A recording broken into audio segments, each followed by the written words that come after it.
Hello and welcome to Maths with Jacob. This lesson will focus on parts of a whole. It is important to emphasize that a fraction is a part of a whole. All the separate parts make up the whole. Examples. Let us look at this group here of 5 circles. That is one group, and the 5 circles make up the whole group. For the above, how many circles are red? It's quite easy to see that the answer is 3. How many circles are blue? That is also very straightforward. What fraction of the circles are red? Now remember, a fraction needs a numerator, which is the top part, and a denominator, which is the bottom part. So the numerator, that represents the number of things we are considering. We are considering red circles, so there are 3 of them. The denominator considers the total number of parts. There are 5 of them.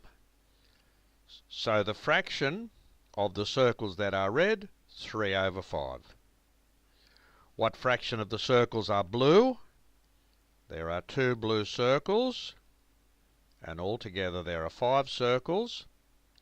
So 2/5 or 2/5 of the circles are blue. So as far as parts of a whole are concerned, we have the following. For the example we've just seen, 3 parts which are the red plus 2 parts which are the blue give you 5 parts which are the total 5 circles. In fraction terms, we have 3/5 plus 2/5 equals 5/5, and that is the whole group. As far as the circle to the right is concerned, that's this one here, we have 2/3, which is that part plus that part which is coloured, plus 1/3, which is this part that's not coloured. That gives us 3/3 parts. 1, 2, 3, which is the whole circle.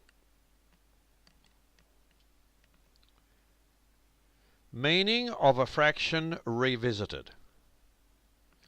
For each of the following diagrams, we will look at the shaded sections to strengthen our understanding of the meaning of a fraction.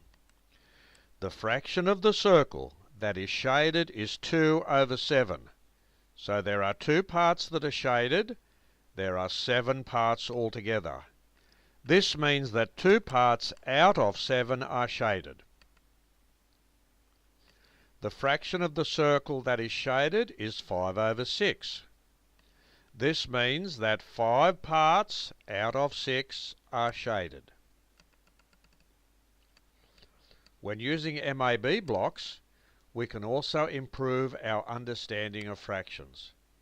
MAB blocks are very useful because they deal in tens and hundreds. This is closely connected with money and the concept of decimals. Let's look at this MAB block here, that one there. One part of the above MAB block is shaded yellow.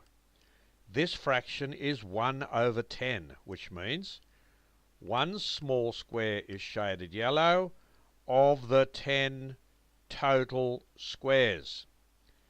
So this means that 1 part out of 10 is shaded yellow.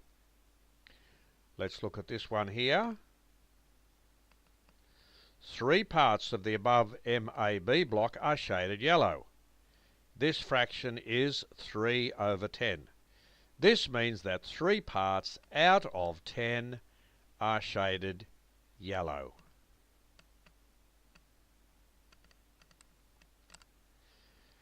The MAB block has 100 squares. There it is there. The fraction of the MAB block that is shaded yellow is 27/100. So 27 of those small squares are shaded yellow. So there is the fraction, 27/100. This means that 27 parts out of 100 are shaded yellow. The MAB block has 100 squares. That's this one here. The fraction of the MAB block that is shaded blue is 75 over 100.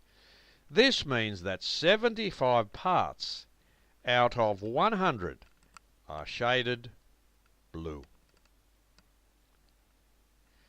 The MAB blocks to the left have a close connection with decimal currency. We know that there are 100 cents in $1, so it follows that $1 equals 100 cents. Let's look at some examples concerning money. If 1 kilogram of carrots cost 57 cents, what fraction of a dollar does this represent? So 57 cents equals 57 over 100 of a dollar. That is 57 hundredths. That's how we say it. What fraction is 50 cents of $1? 50 cents is 50 over 100 of $1, which is 50 hundredths. Now, since we know that 50 is half of 100, 50 cents is half of $1. So if we write of there we go. So 50 cents equals a half of $1. So this fraction has strengthened our understanding of the concept of a fraction, and we've also worked again on parts of a whole just to understand that concept a little better.